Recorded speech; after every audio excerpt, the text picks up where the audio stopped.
আসসালামু আলাইকুম সুপ্রিয় দর্শক বন্ধুরা, যে যেখান থেকে আমার এই নাতির গানটা আপনারা শুনবেন, আসলে শোনার পরে এমন তৃপ্তি লাগবে বা ভালো লাগবে জানি না আপনাদের কাছে কেমন লাগে। তাহলে অবশ্যই সকলে আমার এই নাতির জন্য একটু দোয়া করবেন যেন আরো অনেকটা উঠতে পারে ইনশাআল্লাহ।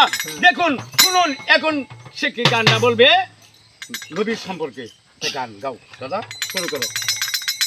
একটু দাঁড়াও দাঁড়াও ইয়া মুহাম্মদ, ওই আমার নয়ন ভরে তোমায় দেখিব। একটু